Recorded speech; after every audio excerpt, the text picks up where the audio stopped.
I stared at my father across our kitchen table, trying to process what he'd just said. The college acceptance letter to Stanford's business school, my dream school, lay between us, suddenly feeling more like a death sentence than an achievement. "You can't be serious," I said, my voice barely above a whisper. "That money was for my education. Mom set it up before she died."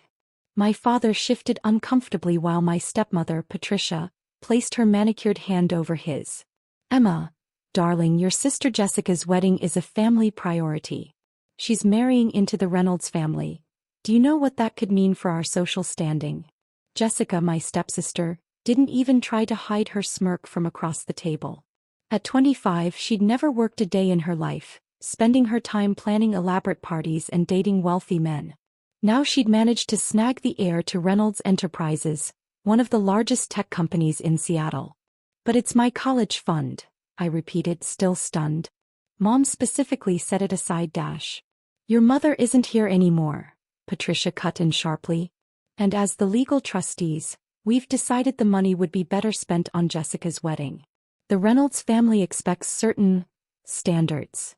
I looked at my father, searching for any sign of the man who'd once encouraged my dreams of becoming a business leader. But he wouldn't meet my eyes. "Fine," I said, standing up. "Use the money. But don't expect me to attend the wedding." "Don't be dramatic," Patricia sighed. "You can still go to college. There are plenty of local community colleges that would be happy to have you." Jessica laughed. "Yeah. Not everyone needs to go to Stanford. Some people are just meant for simpler things." I walked out of the house that night with nothing but my laptop, a few clothes, and the determination that had gotten me into Stanford in the first place. My best friend Sarah let me crash on her couch while I figured out my next move. 2 days later, I received an email that would change everything. "Dear Ms. Emma Chin, your application for the Young Entrepreneurs Grant has been selected as a finalist. The grant includes full funding for your education at Stanford Business School, plus seed money for your proposed tech startup." I read the email 3 times, hardly daring to believe it. I'd applied for the grant months ago, never thinking I'd actually get it. The grant was funded by a mysterious tech mogul known only as the Phoenix, a woman who'd built a tech empire from nothing and now helped other young women do the same. What my family didn't know was that I'd been developing an AI-driven financial platform since high school. While Jessica was planning parties, I was coding late into the night, building something that could revolutionize how companies handled their finances. The grant interview was scheduled for the following week. I borrowed one of Sarah's business suits and took 3 buses to reach the sleek office building in downtown Seattle. "Miss Chin," the interviewer smiled warmly. "Tell me about your vision for FinAI." For the next hour, I outlined my plans, how my AI could predict market trends, optimize investments, and transform corporate financial planning. When I finished, the interviewer sat back with an odd smile. "Impressive," she said. "One last question. How would you feel about accelerating your timeline?" "What do you mean?" "The Phoenix isn't just offering you a grant," she explained. "She wants to acquire your technology and make you CEO of the new division. You'd complete your degree while running the company." My heart stopped. "But I'm only 21. Who would trust Dash?" "Age is irrelevant," she cut in. "The Phoenix sees potential. Are you interested?" Was I interested? This was everything I'd dreamed of. But there was one condition I needed to add. "Yes," I said firmly. "But I want to remain anonymous as CEO until I choose to reveal myself. No public appearances, no photos, nothing that could identify me." The interviewer's smile widened. "The Phoenix operates the same way. I think you'll fit in perfectly." Little did I know that 3 months later, my path would cross with my family's in a way none of us could have predicted. 3 months flew by in a whirlwind of meetings, coding sessions, and late-night strategy planning. FinAI was integrated into the Phoenix Group as a subsidiary, with me as its invisible CEO. My algorithms were already revolutionizing how major corporations handled their finances, though nobody knew the mastermind behind it was a 21-year-old who'd been denied her college fund. I attended Stanford part-time, mostly online, while running the company from our Seattle headquarters. The Phoenix herself became my mentor, though we never met in person. All our communications happened through encrypted video calls where she appeared as a silhouette. Then came the news that changed everything. "Reynolds Enterprises is struggling," My VP of operations reported during our morning meeting. Their stock has dropped 40% in the last quarter. They're looking for a bailout. Reynolds Enterprises, my soon-to-be brother-in-law's family company. The same company where my father and stepmother both worked as middle managers. They've approached us for help, my CFO added. They want to implement FinAI's systems across their entire operation. The contract would be worth billions. I sat back in my chair processing this information. Set up a meeting. But don't tell them who I am. I'll attend as FinAI's representative. The meeting was scheduled for the following week, coincidentally, 2 days before Jessica's lavish wedding. I hadn't spoken to my family since the night they took my college fund, though I'd heard through mutual friends about their endless bragging regarding Jessica's upcoming marriage into the Reynolds family. The morning of the meeting, I dressed carefully in a Chanel suit. No borrowed clothes anymore. My company's success had made me a billionaire, though only a handful of people knew it. I arranged my dark hair in a sleek bun and applied subtle makeup. Professional but not memorable, exactly how I wanted it. I arrived at Reynolds Enterprises headquarters early, watching through the lobby's glass walls as my family arrived. Dad and Patricia looked stressed.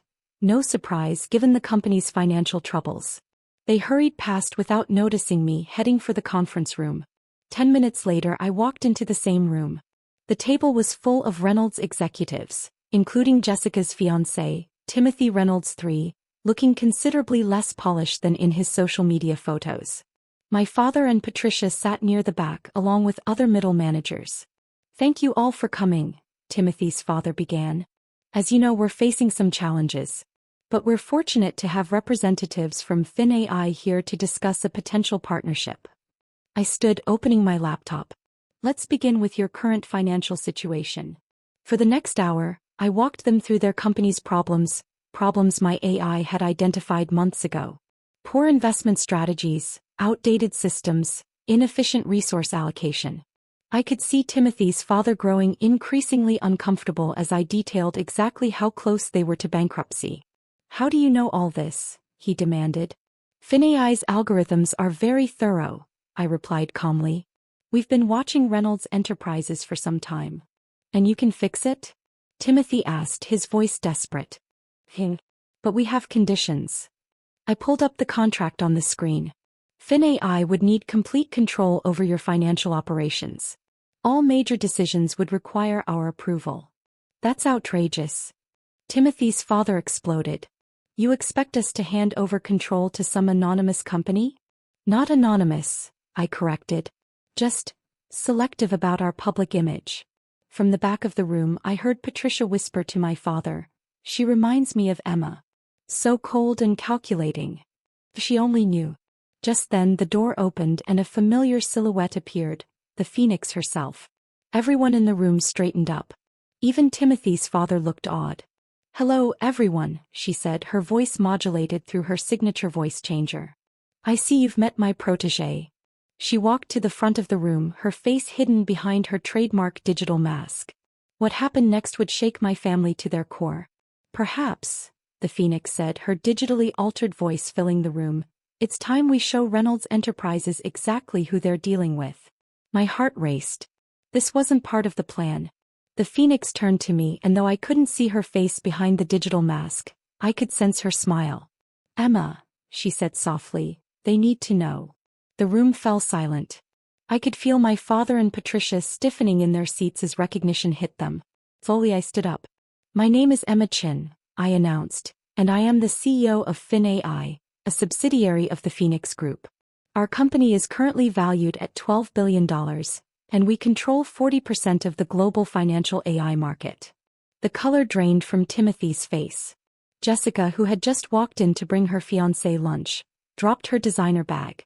That's impossible," Patricia sputtered. "Emma is nobody.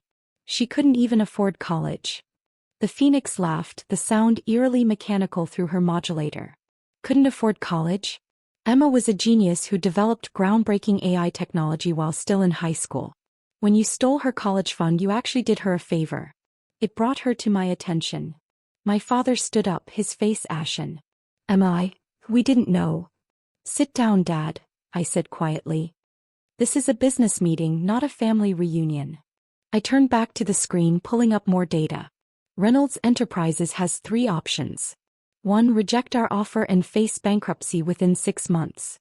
2. Accept our terms and allow FinAI to restructure your entire operation. Or 3. I paused, looking directly at Timothy. Sell to us now at a premium before your stock drops further. You can't do this, Jessica shrieked. I'm getting married in 2 days. Do you know how many important people are coming? Ah, yes, the wedding, I smiled. The one that cost me my college fund. $2 million for flowers alone, wasn't it? Interesting choice, considering Reynolds Enterprises couldn't even make payroll last month. Timothy's father slumped in his chair. How did we miss this? How did we not see what was happening to our company? Because you were too busy looking down on people like me, I replied.